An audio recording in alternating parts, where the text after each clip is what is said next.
Eh bien, bonsoir à tous. Nous recevons ce soir Esquimé Trèfle pour son dernier ouvrage paru aux éditions de Mens, intitulé La fabrique du mal-être et autres chroniques, préfacé par Mokran Gassem et postfacé par Mourad Bourvoun. De quoi s'agit-il? Alors, il s'agit d'un choix de chroniques, 88 en tout, publié dans le quotidien Le Soir d'Algérie entre 2004 et 2021.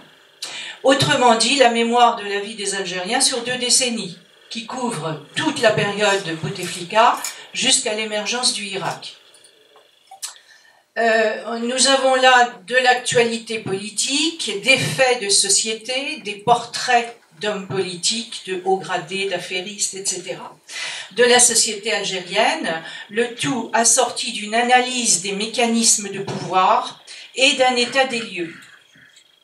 Et pour reprendre les termes de notre chroniqueur, de ce singulier pays, que tu qualifies aussi, non sans humour, de royaume d'Abou Ubu.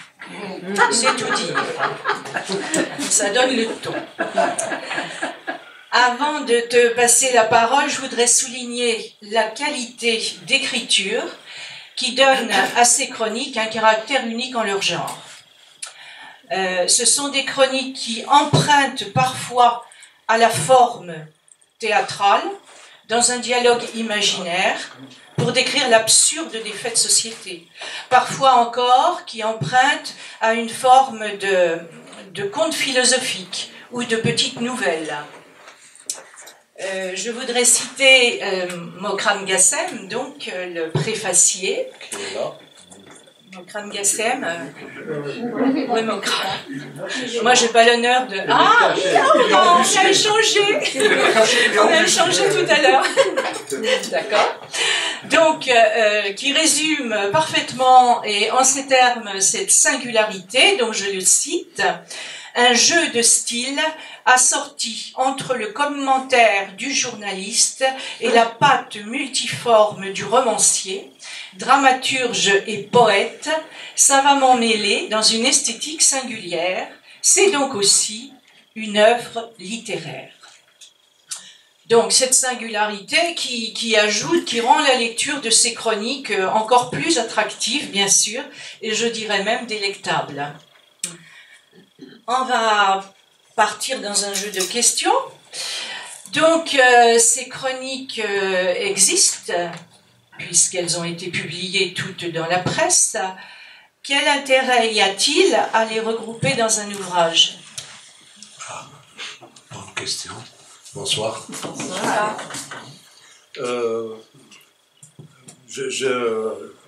C'est-à-dire qu'en relisant, je me suis rendu compte quand même que des chroniques écrites comme ça, la petite semaine, mais pas au sens péjoratif du terme,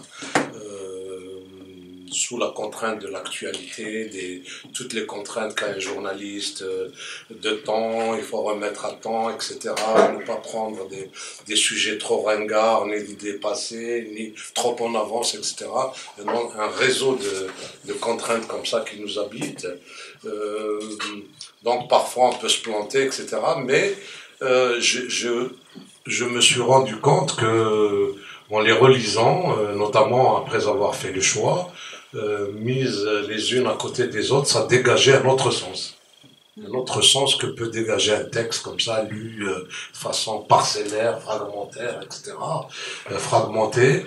Et donc ça dégage quelque chose qui est, je crois que c'était, que ce n'était pas inintéressant de les réunir, parce que ça scande un peu 15 ans de vie politique, sociale algérienne, vue évidemment à travers le regard et la subjectivité du chroniqueur. Oui, oui, on a une vue d'ensemble en fait. Oui, ça qui donne suscite une réflexion tout à fait différente.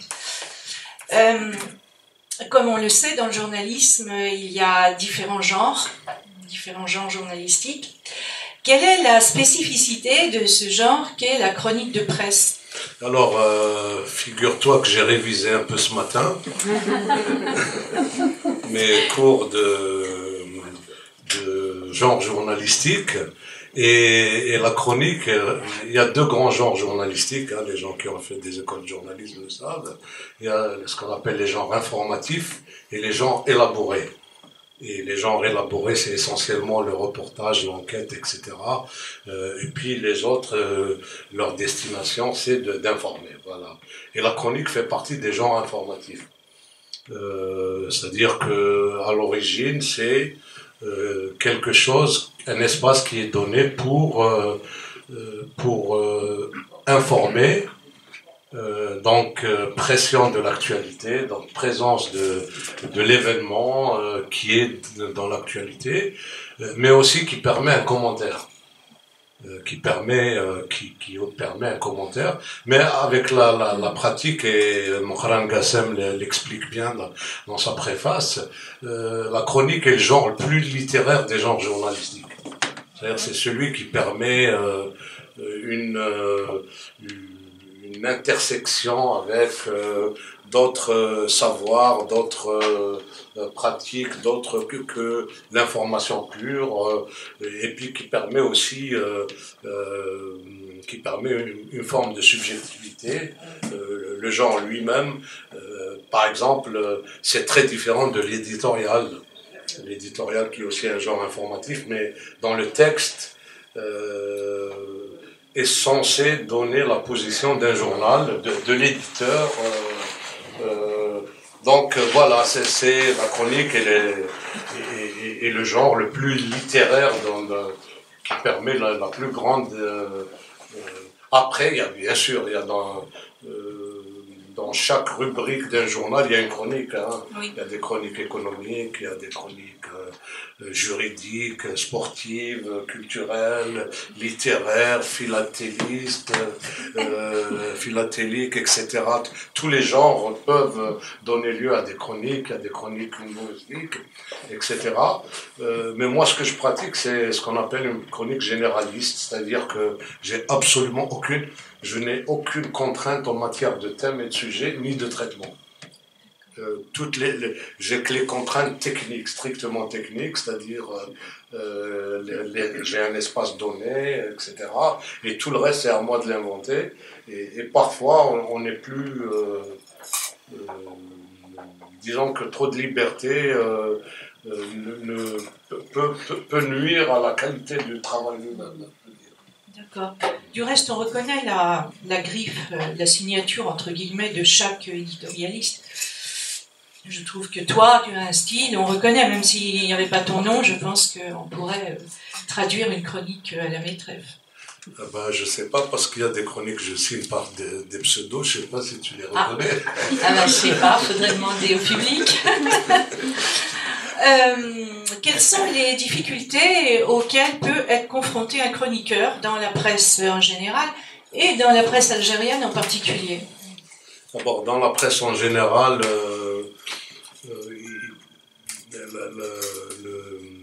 la difficulté principale, c'est de trouver, quand on a comme ça une chronique libre, généraliste, c'est de trouver un sujet. Hein. Moi, j'écris une fois par semaine, mais je passe la semaine à chercher de quoi parler, etc. Donc, il faut être à la fois, il faut trouver un sujet, un angle, quelque chose à dire, etc. Enfin, il y a un ensemble de questions comme ça qui se posent, et puis essayer d'être le plus pertinent possible, ou le moins... Et dans la presse algérienne, à toutes ces contraintes subjectives et objectives, s'ajoutent les contraintes de censure. C'est-à-dire, il y a des choses qu'on ne peut pas dire, on le sait très bien, hein, car après il faut développer des démarches pour dire les choses sans les dire, etc. Heureusement qu'en la matière, j'ai une bonne formation, parce que j'ai fait une bonne partie de ma carrière sous le parti unique, donc on a appris à déjouer voilà, donc on a appris à dribbler un peu voilà, à faire passer les choses d'une façon, par exemple, les journalistes qui sont arrivés dans la presse en Algérie après 88 ne peuvent pas comprendre. Eux, ils sont arrivés à un moment où les choses étaient un peu plus libres, etc. Ils ont du mal à imaginer comment on pouvait évoluer dans une presse à notre époque où c'est connu, ou même à Al-Moudjahid, on a censuré même la météo. C'est connu, ça. Donc en fait, c'est ne pas dire tout en disant ou dire tout en ne disant pas. Voilà, c'est faire passer des choses tout en disant on sait, mais on ne peut pas vous dire. C'était un slogan, je me souviens, c'était un slogan de Alger républicain qui se faisait censurer à la fois avant l'indépendance, mais aussi après, qui s'appelait, il avait ce slogan, le journal qui ne dit que la vérité, mais pas toute la vérité. 88 chroniques, parmi des centaines, produites sur 17 ans. Alors, si on fait le calcul, ça fait entre 800 et 850. 88 chroniques. Comment s'est opéré le choix de ces chroniques?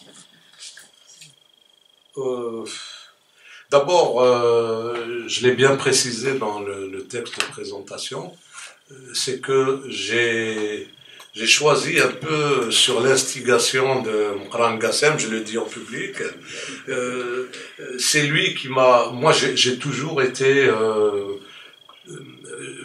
comment dire, j'ai fait partie de cette équipe d'Algérie Actualité, de l'équipe culturelle, de la rubrique culturelle avec Jahad, Jaout et d'autres, où on est arrivé à faire en sorte que c'est dans la rubrique culturelle que l'essentiel se disait, y compris les questions politiques. Donc on faisait passer les choses. À l'époque, quand on lisait la rubrique politique d'Algérie Actualité, il était question plus de la réunion du comité central du FLN, etc. Alors que dans les pages culturelles, on faisait passer, on interrogeait c'est quoi le nationalisme, les questions fondamentales, on les traitait dans les rubriques, dans la rubrique culturelle. Donc moi, je suis un peu, comment dire, dans ma pratique de la chronique au soir d'Algérie, je suis resté un peu marqué par ce saut de la rubrique culturelle d'Algérie Actualité. Donc j'abordais très rarement les questions politiques frontalement, quoi. C'est-à-dire frontalement, je le faisais passer par d'autres chemins et puis j'essayais de faire en sorte quand même qu'une chronique soit aussi un moment agréable de lecture, qui puisse éventuellement apprendre des choses au lecteur, etc. Il y avait tout un travail que je fais comme ça, mais il arrivait des moments où j'avais pas le temps, où j'avais pas d'inspiration, donc j'écrivais des chroniques politiques. Oui, parce que tu nous dis qu'en fait, je revois ta préface, tu t'es trouvé, dis-tu, égaré en politique, un peu contre ta volonté. Tu avoues ta réticence à publier des chroniques politiques. Oui, alors j'en ai écrit évidemment, mais c'est là où, une fois en discutant ici à l'ACB avec Mokran Gassem, il m'a dit tu as tort de ne pas les publier parce que, et c'est comme ça que je me suis mis à les collationner, à essayer de voir, etc. Effectivement, j'ai trouvé que c'était une espèce de journal d'un observateur politique qui est un peu iconoclaste, hein, parce que je me rends compte que parfois je tapais à côté, hein, voilà, mais j'exprimais quand même quelque chose je voulais pas traiter je voulais pas faire de la chronique politique pour une raison très simple. C'est parce que d'abord la presse algérienne en est saturée. C'est une presse de commentaires, on le sait très bien, c'est pas du tout une presse d'information, c'est une presse de commentaires et de chroniques, d'une part, et d'autre part, bonjour Saïd. Ah Marie, je te vois, ça flotte dans mon cœur. Oui, bisous. C'est du direct. Salut Amélie. Salut. On t'a réservé une place. Saïd, les gens qui ont vu Une journée au soleil. Une journée au soleil reconnaissent Saïd. Un instantané de la vie direct. Donc, oui. Oui, alors il y avait donc cette... et puis on s'est rendu compte aussi, il m'est arrivé... Je peux, Saïd, je peux. Il m'est arrivé souvent de discuter avec les chroniqueurs politiques algériens, etc. Il y en avait même un qui m'a dit, moi j'arrête parce que ça sert absolument à rien. C'est-à-dire que on est emmené à répéter les mêmes choses, à écrire les mêmes choses, etc.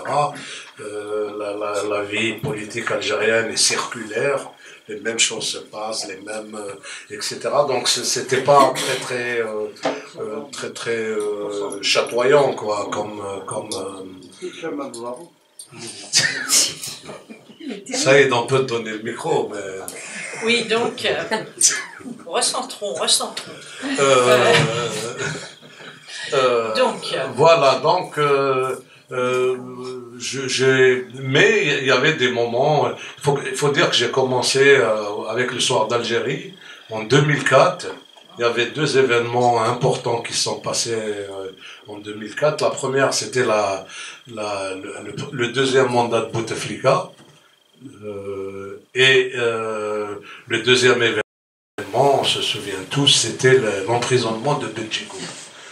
Donc c'était difficile de parler des petits papillons à des moments comme ça. Donc j'ai enclenché en fait avec des thèmes politiques très vite à cause de ça, à cause de ces circonstances-là, mais par exemple, je me souviens de certaines chroniques que j'ai fait au moment où Benchikou était en prison, etc. C'était de rappeler quand même toute l'histoire de la presse algérienne, quoi. Je me contentais pas de parler uniquement de cette affaire parce que l'emprisonnement de Benchikou était dans la lignée d'une pratique du pouvoir par rapport à la presse qui avait quand même une longue histoire derrière. Bien sûr. Tu nous dis aussi avoir choisi de publier ces chroniques dans leur forme initiale, avec, dis-tu, les bonnes et les mauvaises intuitions, c'est-à-dire c'est-à-dire que j'ai voulu être honnête. Par exemple, j'ai publié les choses. Bon, j'ai ajouté des notes pour contextualiser, puis j'ai fait des portraits de certain nombre de personnalités ou de personnages politiques pour éclairer le lecteur, hein, mais les propos lui-même, je l'ai pas touché. Un exemple très simple, c'est que j'ai fait en l'été 2018, j'ai fait 2 chroniques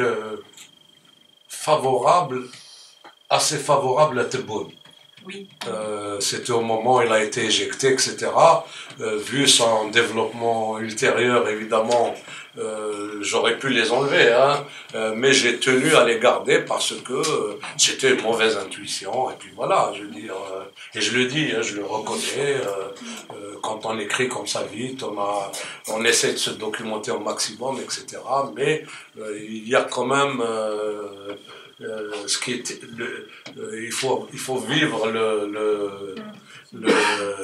le coup près du bouclage pour connaître ça, c'est-à-dire on a encore 1 heure, il faut trouver la chute, et ben voilà, des fois on s'en tape à côté, on peut évidemment enlever ça, mais j'ai tenu à garder les choses Oui, ce qui donne de la valeur au propos, justement, parce que c'est la photographie à un temps X. Voilà, c'est toute une... selon toi, est-ce que la chronique peut être considérée comme un acte militant?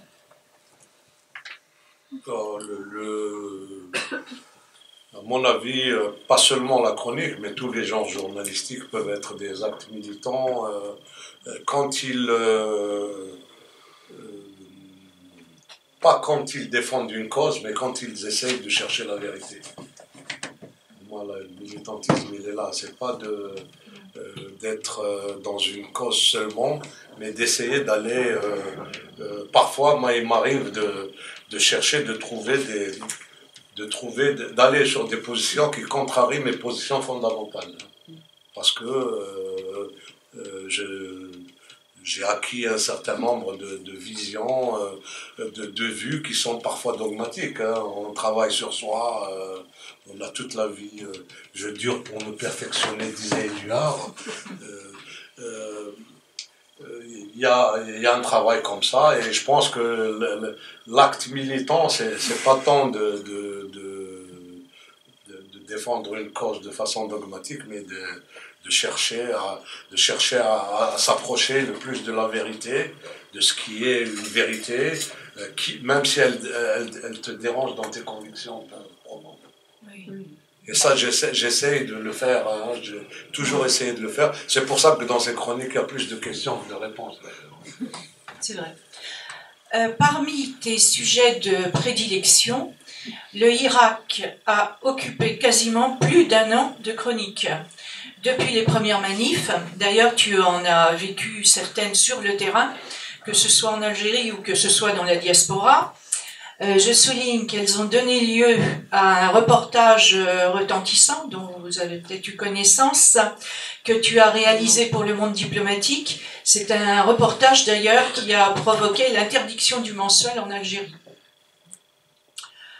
Donc, depuis ces premières manifs que tu décris dans toute leur fougue, leur créativité, leur pluralité, jusqu'au déclin du mouvement, où malgré la répression, tu affirmes dans une chronique du 19 janvier 2020, non, le Irak n'a pas échoué. Quelle expérience as-tu tirée de cette période? Moi, je fais partie d'une génération qui ne pensait jamais vivre ces moments. Hein. C'est-à-dire, ça nous paraissait... j'ai vécu les événements d'octobre 88, et cette ouverture qui nous paraissait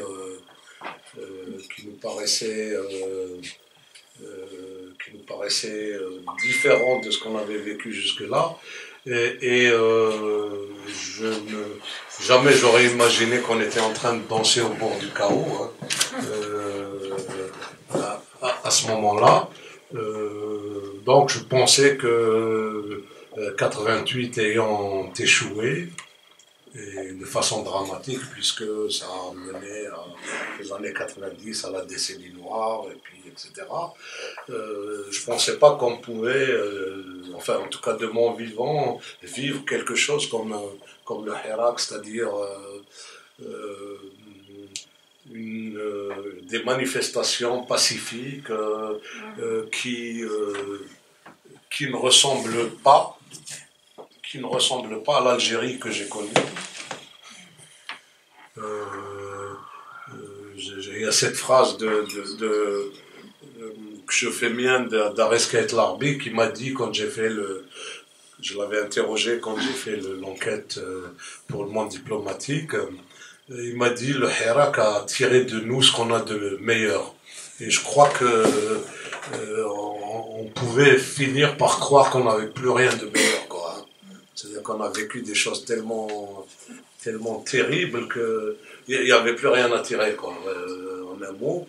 Et le Hirak a démontré qu'il ne faut pas avoir ce type de verdict. L'histoire n'admet pas ce type de verdict. Et voilà, donc comment ne pas se sentir concerné et même dopé à une nouvelle forme d'espérance, de voir des milliers de jeunes Parce que il y a quelque chose qu'on a perdu de vue, c'est que les jeunes qui ont fait le Hirak, ces jeunes qui ont démontré au monde qu'on pouvait contester, un pouvoir autoritaire et arbitraire de façon complètement pacifique, sont des enfants de la guerre civile. C'est-à-dire ils sont nés dans la violence, ils ont grandi dans la violence, et pourtant, ils ont vécu tous des traumatismes terribles, hein, etc. Et pourtant, ils ont démontré quand même qu'ils portaient une forme de civisme et de paix extraordinaire. Donc voilà, c'est des moments, franchement, moi j'avais 10 ans à l'indépendance, donc j'ai vécu la guerre, j'ai vu des morts, etc. enfants, et puis ça a continué pendant toute l'Algérie indépendante. On a vécu sous le rapport de force avec la violence du pouvoir essentiellement, etc. Et au moment où on pensait que tout était fichu, voilà, il y a un mouvement comme le Hirak qui arrive, et ça, un mouvement comme ça ne peut pas échouer. Voilà. Parce qu'il a déjà gagné. Alors je vous propose, pour appréhender un peu ces textes, de vous lire quelques extraits, pour vous faire un petit peu sentir la couleur, le goût des mots propres à notre chroniqueur. Donc il a fallu que je choisisse quelques chroniques sur 88, hein, je ne vais pas vous abreuver de dizaines de chroniques.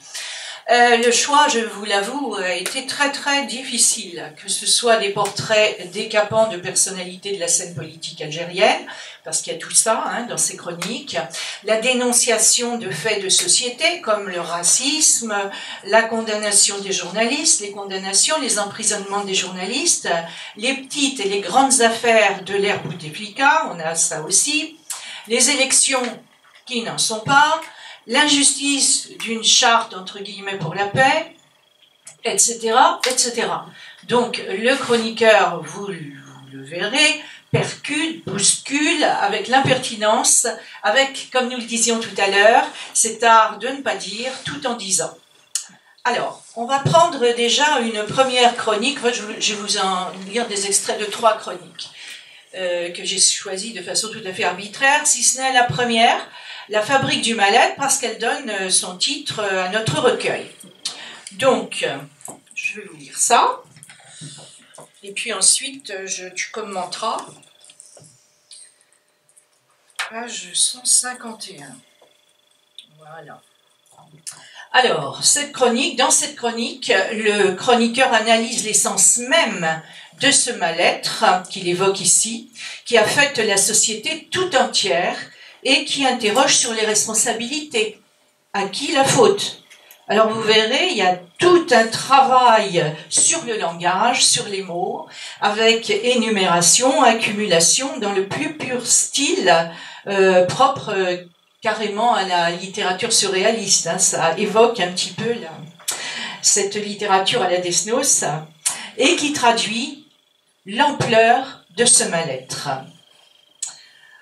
Ce sont eux, Houma, ceux d'en haut, les bailleurs du pinacle, les squatteurs de la terrasse, les juchés du minaret suprême, elle, Hukuma, gouvernement, Cholta, l'autorité, Qayada, le guide, elle, si tout est chaotique, étrange, bizarre, surréaliste, de guingois et relativement invivable dans ce pays, c'est de leur responsabilité unique et entière, pour ne pas dire de leur faute intégrale.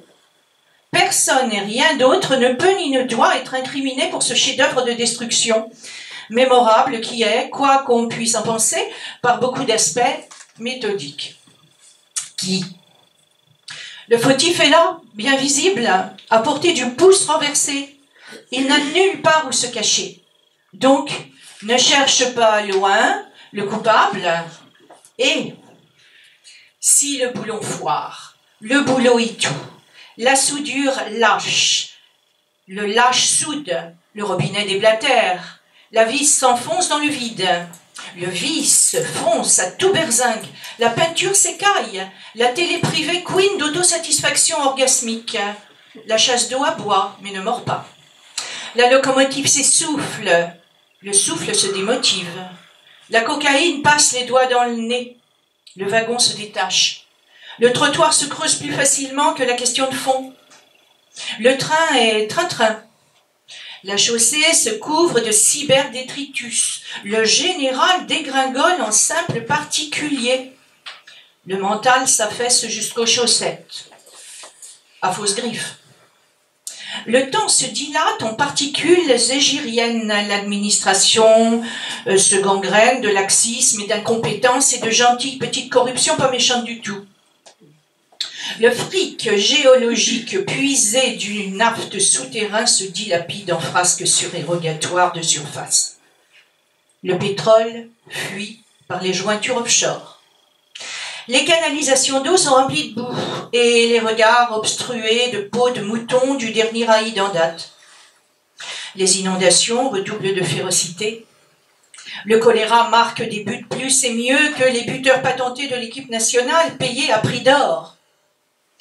Les paradis fiscaux deviennent un enfer pour leurs locataires illicites. Les conducteurs se muent en chauffards. Les plantons en propriétaires de plantations. Les promoteurs immobiliers en bouchers. Les maîtresses des maîtres en potentats de service. Les bourreaux en victimes. Et tout le monde aspire de concert à prendre le large. La diagonale du fou.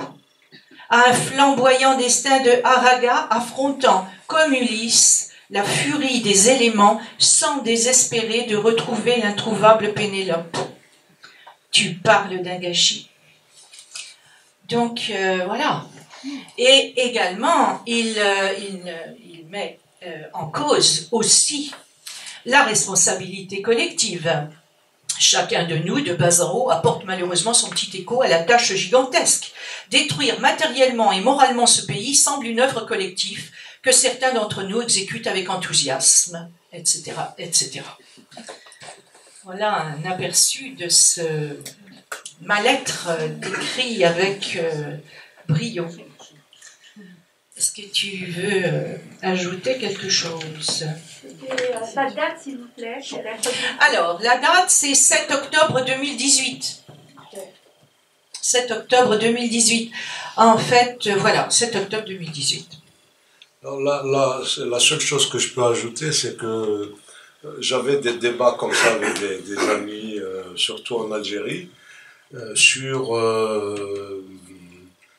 que la situation soit chaotique, tout le monde en convient, mais la responsabilité de qui? Alors là, il y a 2 écoles, et même 3.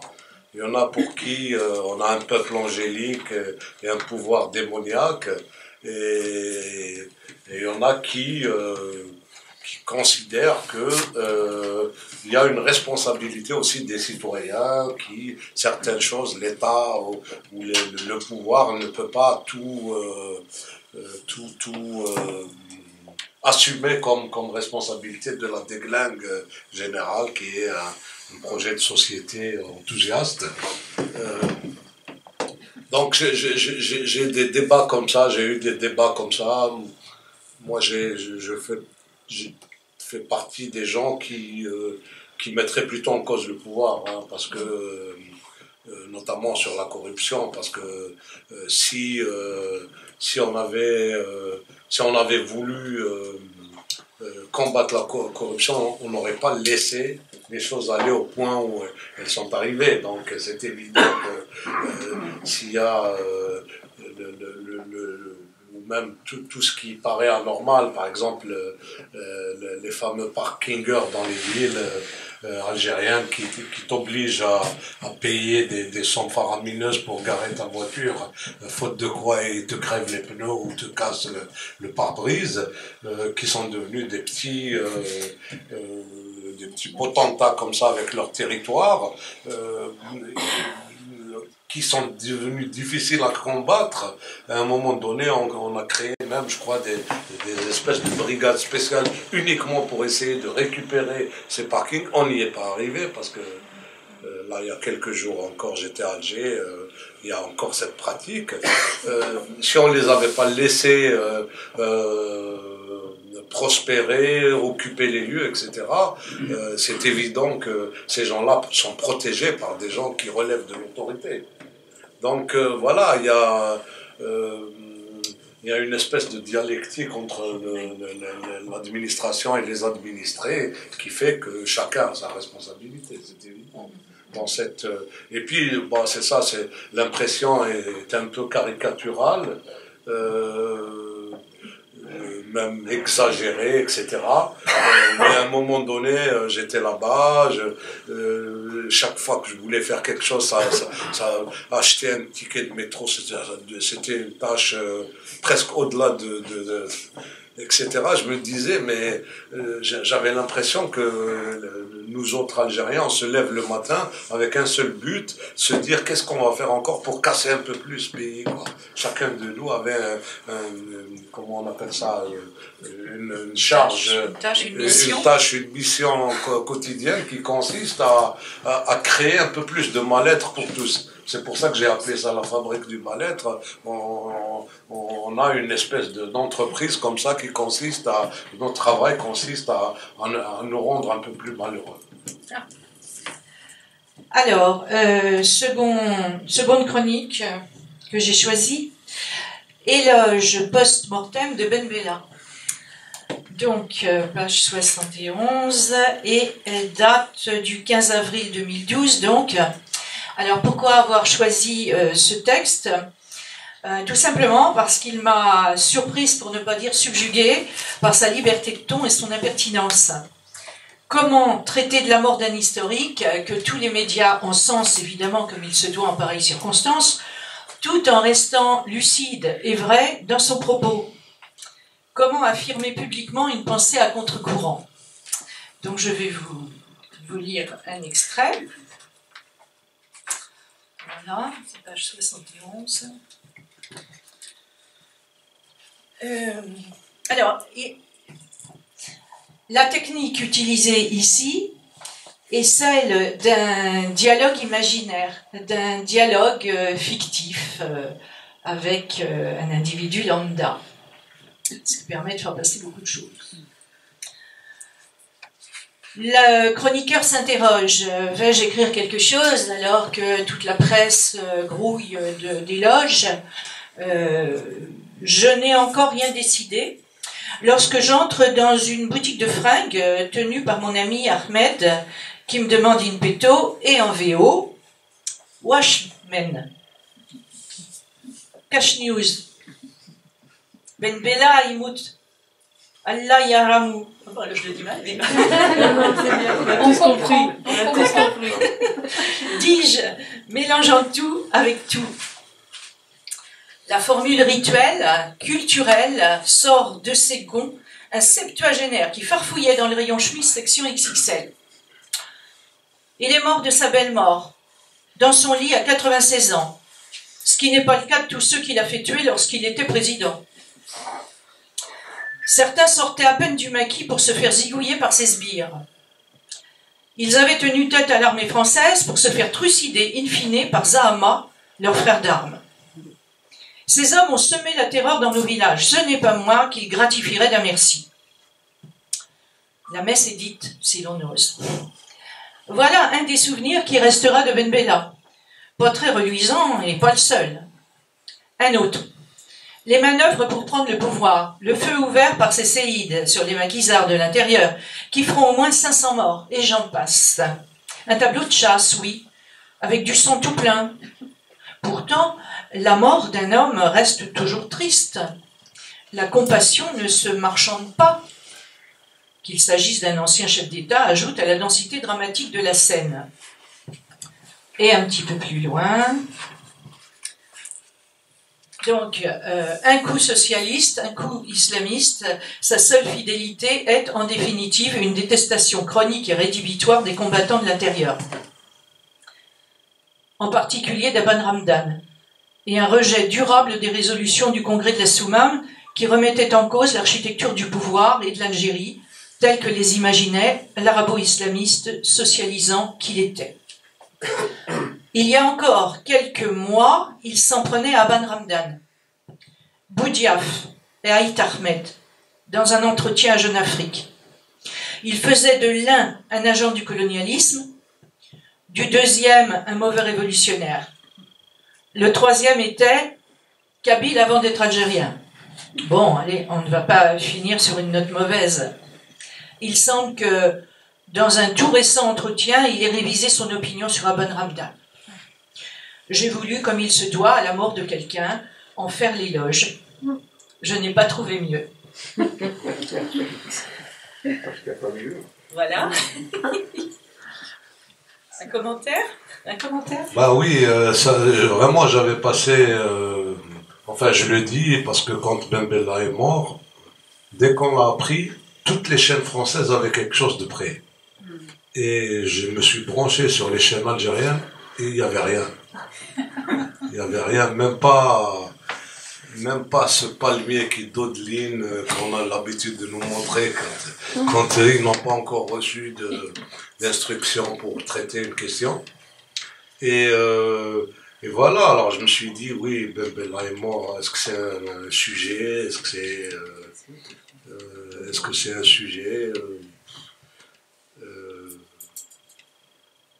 et puis j'ai appris quand même que quand on est chroniqueur et puis quand on est obligé d'écrire toutes les semaines, parfois un non-sujet est un très bon sujet. Troisième extrait et dernier extrait. Le shir qui voulait mourir chef de tribu. Hein, ça évoque quelque chose, rien que le titre. Hein, page 193, donc qui est paru le 3 mars 2019, donc peu de temps après le début du Irak. Il s'agit d'un inventaire de l'ère Bouteflika, sous forme d'un conte philosophique, narré dans un style très proche de la littérature sud-américaine, un style à la Garcia Marquez, comme vous allez le constater.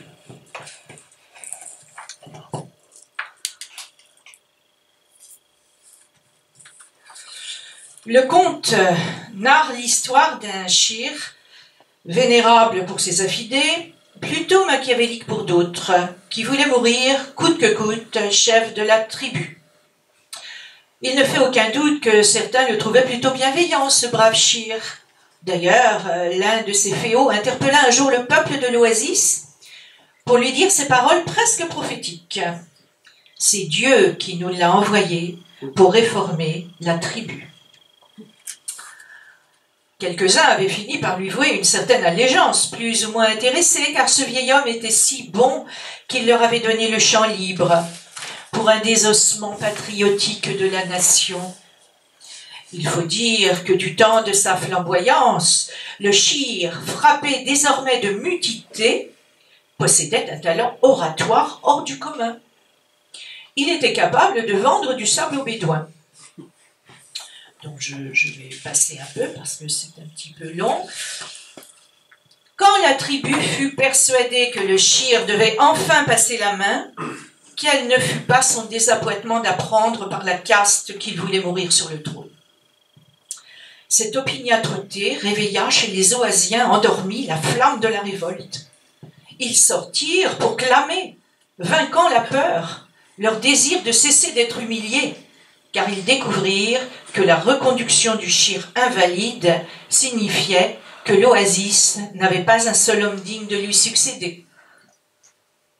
Et c'est ainsi que le shir, en s'acharnant à marabouter encore le peuple de l'Oasis, parvint sans le vouloir à le réveiller d'un sommeil indéchiffrable. Le conte n'a pas de fin car à cette heure, le peuple de l'Oasis est encore en marche.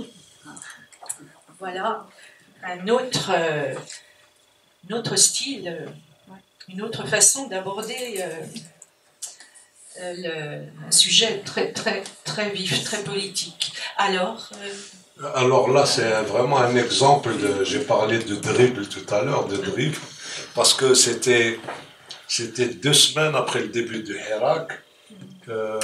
Bouteflika n'avait pas encore... s'était pas encore retiré. c'était le 3 mars 2019, et écrire une chronique directement politique avec Bouteflika, je savais qu'elle ne passerait pas. Je le savais très bien. Donc, soit il fallait parler de football, ou faire quelque chose comme ça. Donc, je suis passé par là, et cette fameuse phrase, c'était le responsable du FLN à Sétif qui avait déclaré, toute la presse l'avait repris, que Bouteflika c'est le bon Dieu qui nous l'a envoyé, que c'était un envoyé de Dieu, quoi, une sorte de prophète. Voilà, donc ça a donné ça. Et c'est passé.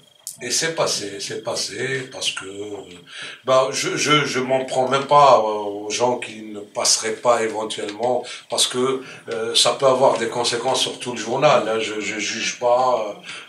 J'ai eu moi-même j'ai dû gérer à des moments donnés des rédactions, et je sais que parfois on sacrifie un article pour préserver le journal, plutôt que voilà. Donc le sujet n'est pas là, mais il faut parfois passer par des chemins comme ça, voilà. Eh bien, est-ce que tu veux ajouter quelque chose avant de passer la parole à nos amis? Oui, alors je voulais juste remercier Mokran Gassem d'avoir préfacé ce livre, et surtout Mourad Bourboul qui m'a fait l'amitié de postfacer ce livre, Mourad Bourboul, qui est quelqu'un pour qui j'ai une énorme admiration, parce que lui aussi a une pratique journalistique un peu iconoclaste comme ça, que j'aime beaucoup. Voilà. Merci. Nous allons passer aux questions. Il y a un micro qui... Je te donne le micro peut-être. Vas-y.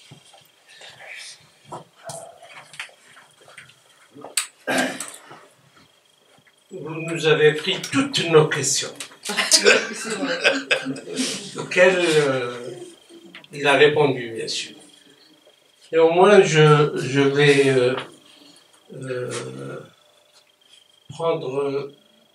vais faire quelques constatations. Monsieur a parlé d'Alger République. Je citerai mon ami Feu Abdelhamid Benzine, qui m'avait dit à un certain moment, dans un de mes documentaires, que le journalisme menait à tout, et même à la prison.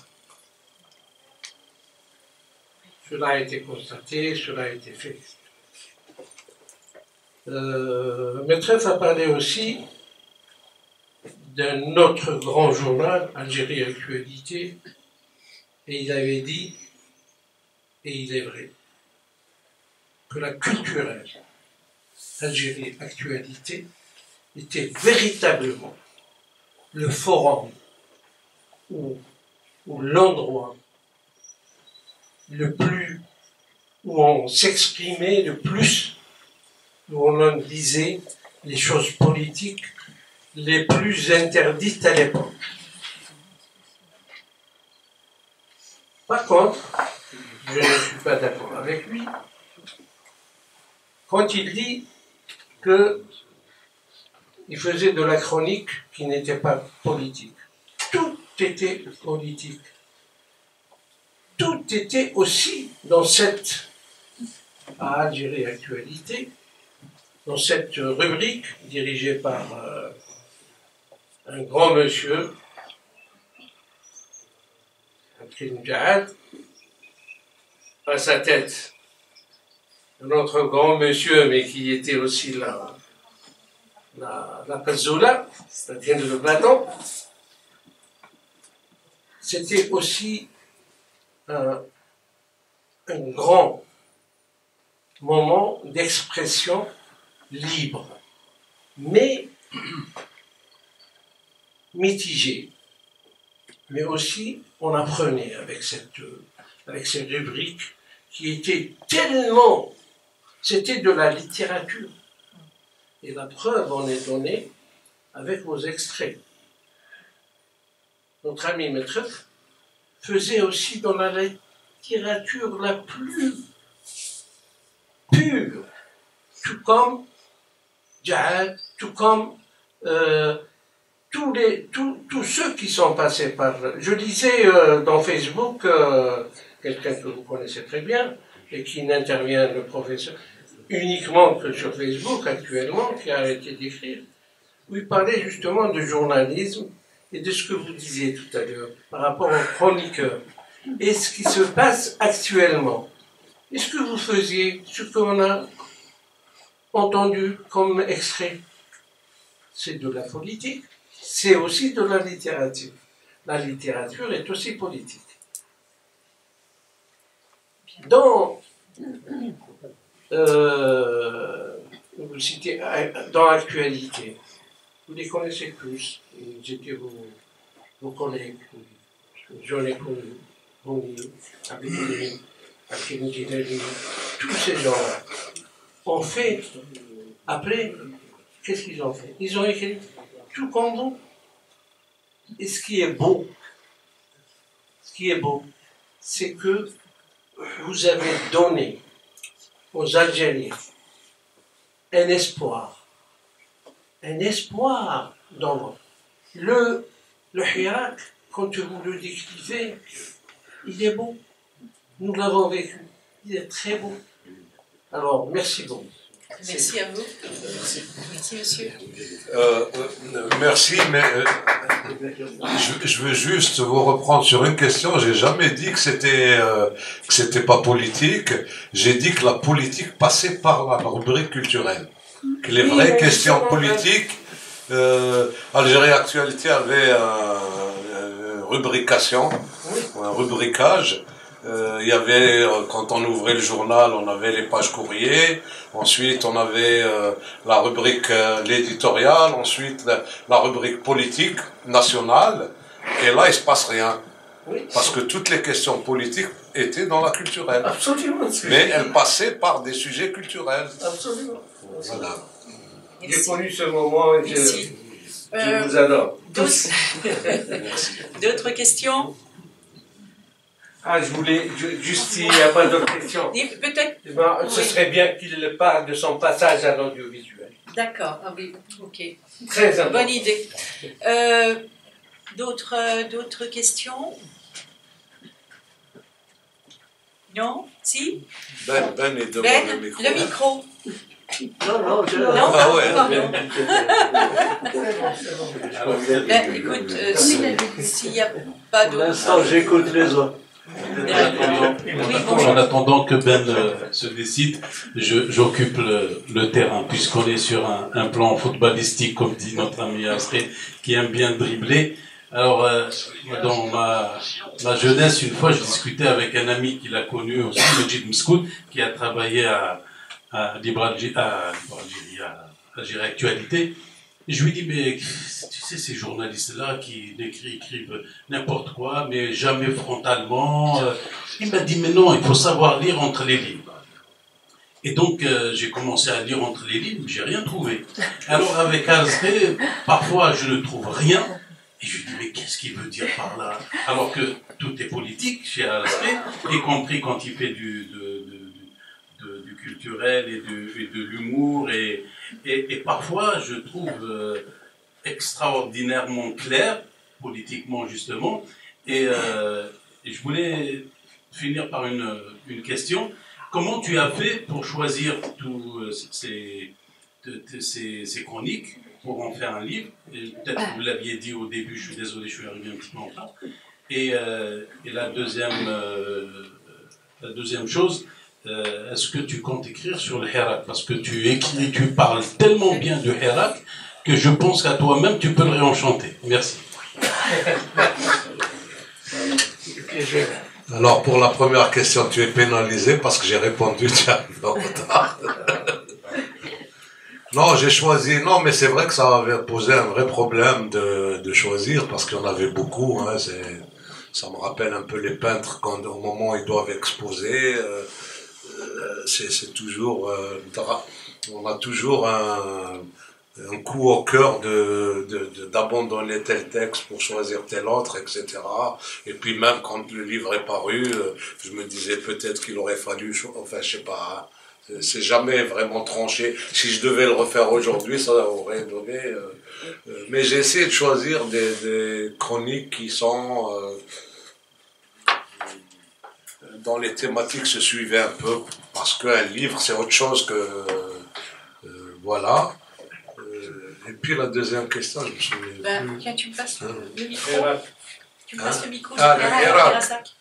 Écrire sur le Hirak, enfin je sais pas, j'ai écrit pas mal sur le Hirak. C'est ce que nous disions en fait. Mais si faire un livre, un essai, oui. je sais pas, c'est pas. Là, ne serait-ce que dans il y a des livres très intéressants, hein, des essais faits par des sociologues, etc., qui sont infiniment plus intéressants que mon impressionnisme, voilà, hein, mais j'ai écrit tout ce que j'ai à dire sur le Hirak, je crois l'avoir écrit. Comme on disait tout à l'heure, il y a plus d'une année de chronique consacrée à l'Irak. À l'Irak. Au Irak. Au Irak.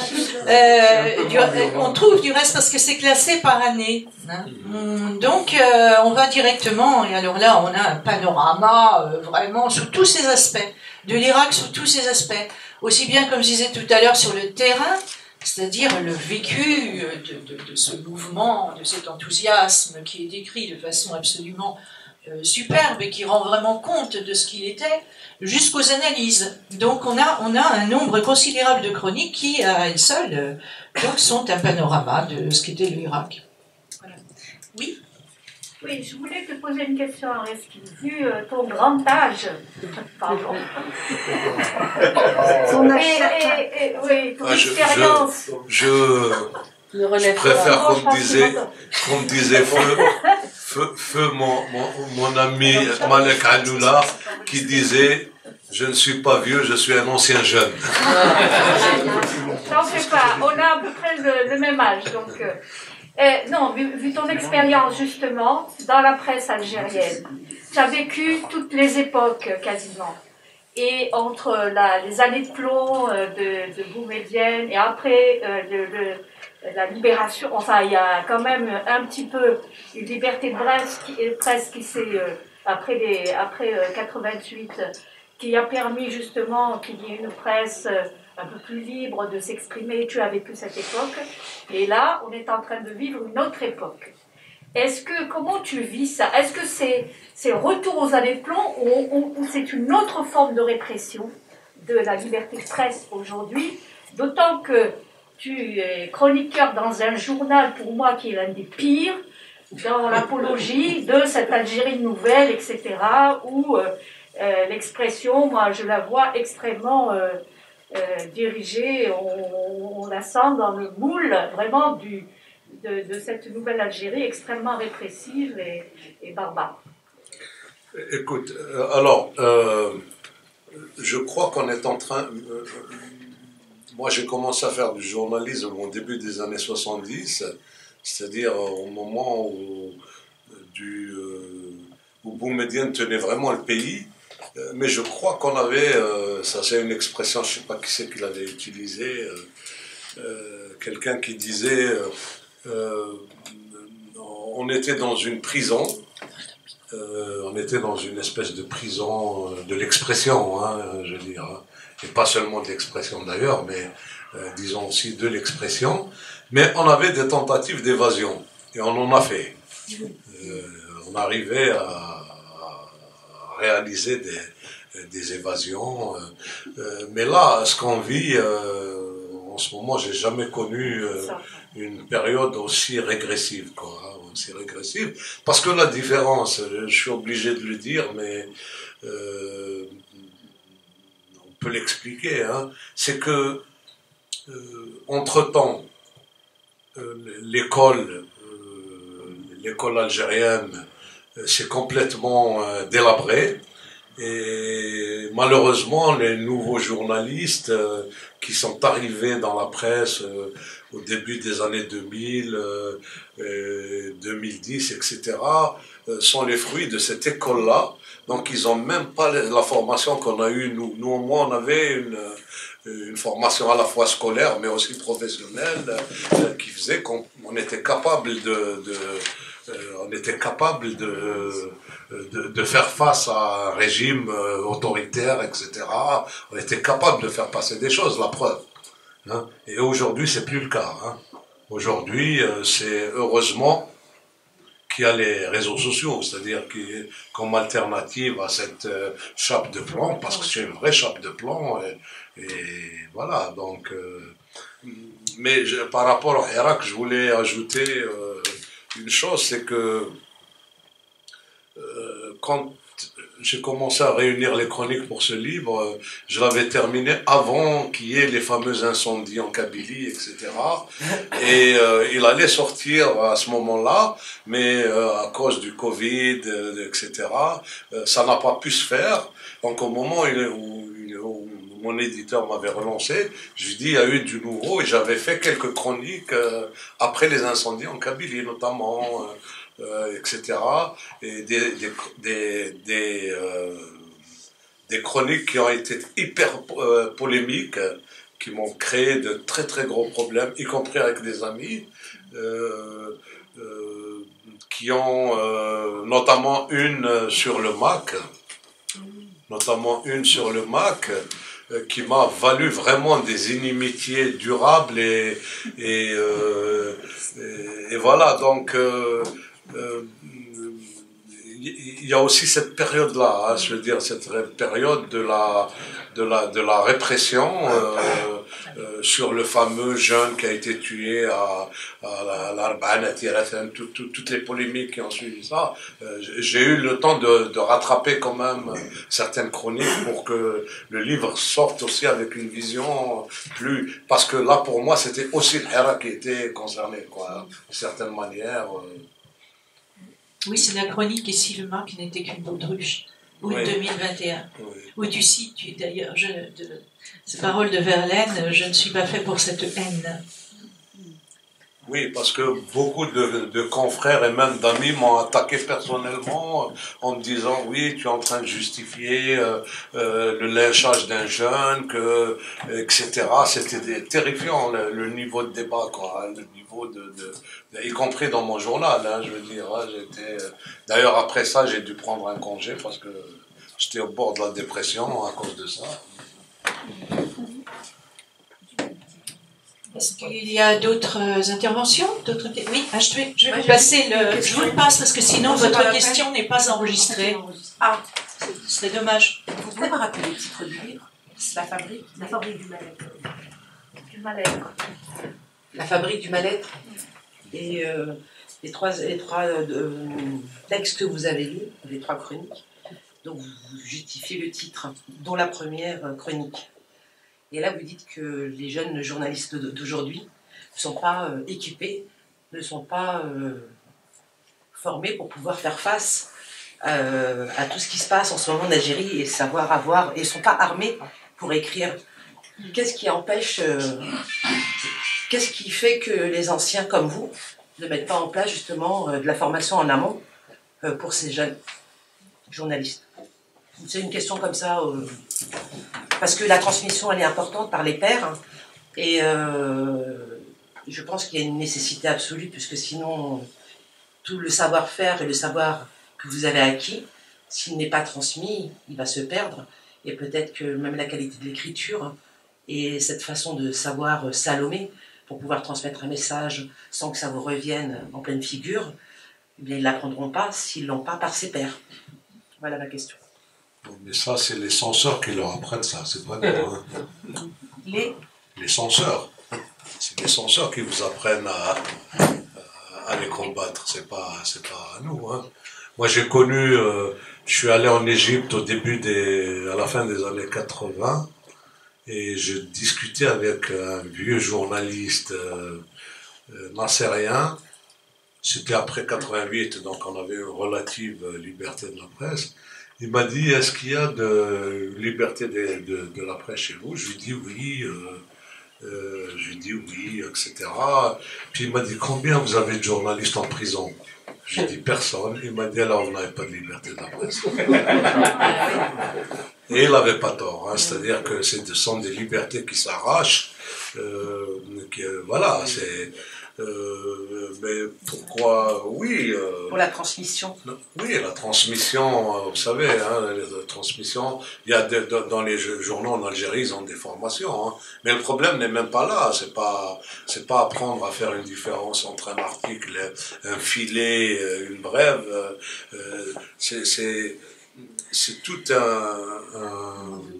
un corpus de connaissances culturelles, etc. dans l'école à priver nos enfants, qui manque. C'est pas avoir quelqu'un qui écrit très bien mais qui ne porte pas du tout. Mais c'est bien ce que je vous demande. Pour quelle raison des journalistes de qualité comme vous par exemple qui est de la vieille école Parce que je vous demanderai pourquoi l'Algérie n'est pas démocratique. Ou des choses comme ça. Je veux dire, c'est pas... On fait ce qu'on peut à titre individuel, mais le problème, il est beaucoup plus systémique. Ça va de soi. Oui,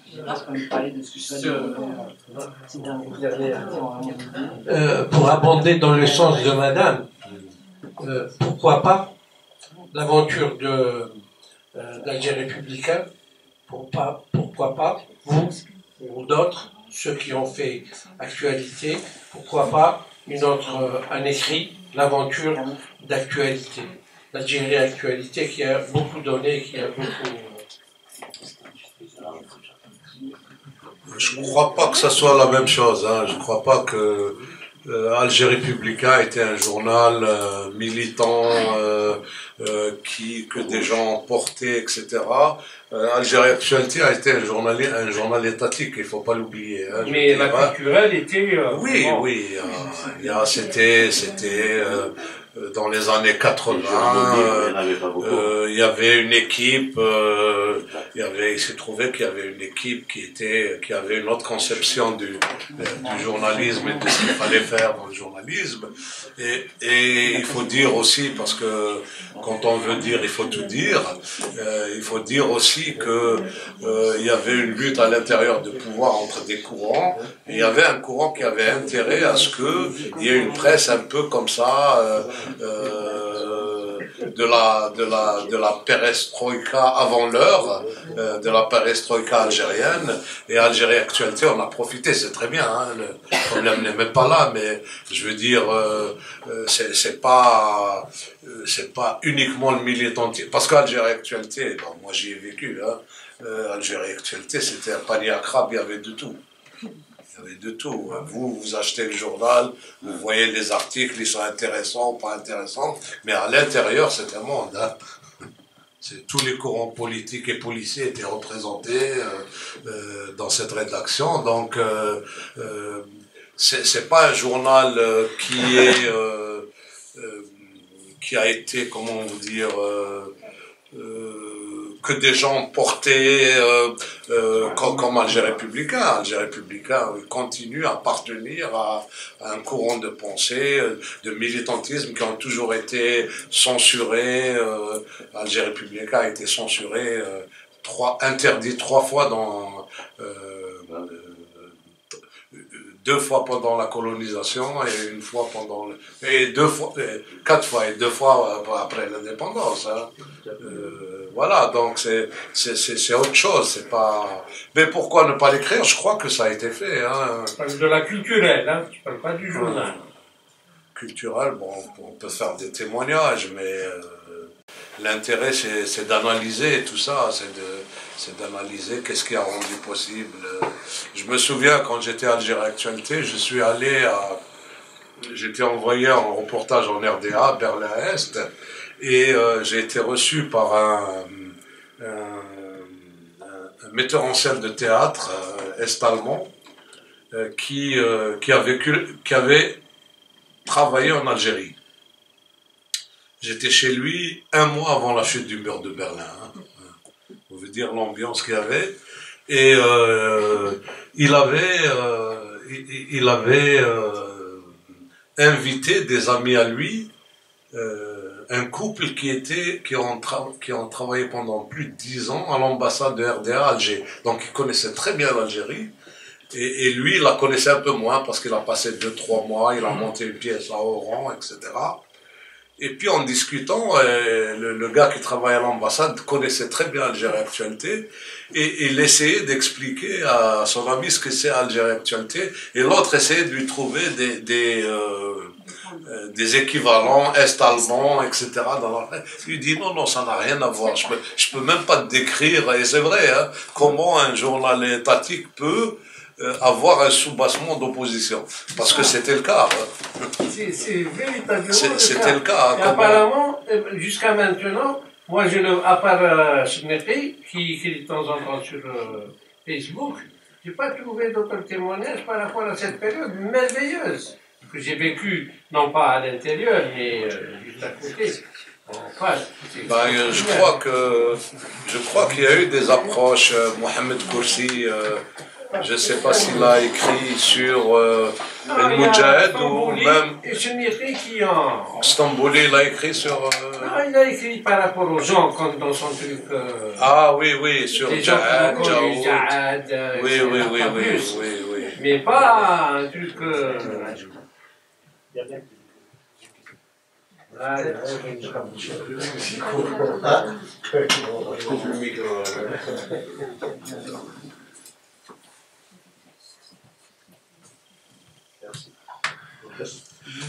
Bon, ce que je voudrais dire quand même, c'est que on oublie que tu as vécu quand même une période très riche en intelligence. Parce que la période de la dictature, évidemment... Laquelle? L'ancienne appelle. Non, je parle pas de... T'inquiète, c'est une bêtise, ce n'est même pas une dictature normale. Bon, je parlais de dictature de Boumediene, bon, continuée de façon différente par Chadli, mais c'était une dictature où les services de sécurité étaient plus intelligents, étaient plus... je sais pas, ils nous poussaient finalement à réfléchir davantage pour faire passer des idées. Il y avait au niveau aussi bien de la presse que au niveau artistique, les gens réfléchissaient beaucoup mieux. Après, quand est arrivée la période dite de liberté, ces gens qui avaient appris à réfléchir ont bien géré la suite. Par contre, ceux qui ont été formés par cette période dite de liberté d'expression ont confondu liberté et, je dirais, bassesse, parce que c'est des insultes, c'est des trucs, de la vulgarité, comme ce qui circule en gros maintenant sur les réseaux sociaux. Les gens, à partir du moment où ils se sentent libres de dire, ils disent n'importe quoi. Mais quand on sait qu'on n'est pas libre de dire, mais qu'on a quand même quelque chose à dire, ben là, on réfléchit et on réussit à faire passer ses idées plus intelligemment. Donc, quand tu parlais de ton style, comment faire passer les idées, etc., tu le dois à cette période, justement, de journal de la JFLM, là, d'abord, ensuite Actualité, qui était une très bonne école, et bon, Par la suite, ça devient pour toi une culture. Mais que cette culture n'est pas acquise par tout le monde. Surtout que pendant la décennie noire, beaucoup de journalistes dignes de ce nom, je dirais, ont été soit assassinés, soit partis. Donc sur place, les journaux ont été obligés de ramasser comme ça sur le tas des gens qui n'ont pas eu la formation journalistique réelle et qui se sont trouvés sur le terrain comme ça, sans préparation. Et ce qui donne après des articles, parfois on trouve des énormités dans la presse algérienne. Des gens qui ne vérifient pas, par exemple, leur information. C'était un b.a.-ba d'un bon journaliste, il me semble, c'est de vérifier une information. Mais des gens qui se contentent de rapporter des propos de café. On les faisant passer pour des vérités, ce qui est dramatique. Voilà, donc... Ça, il y en a même de ma génération. Hein, ça, oui, mais qui ne sont pas passés par les mêmes écoles. Voilà. Parce que l'école algérienne, maintenant, elle est arrivée, elle s'est dégradée au fur et à mesure, où maintenant, l'école algérienne, l'école publique est calquée sur l'école coranique. Donc, il s'agit d'apprendre et de répéter, d'entendre et de répéter. Mais réfléchir, ça, on laisse à d'autres. Juste pour ajouter un mot à ce que vous avez dit. Puis après, on continuera. Un mot pour dire par rapport à Al-Sqer, c'est vrai qu'il a justement cette culture de toute cette génération de véritables journalistes, mais il a aussi une morale.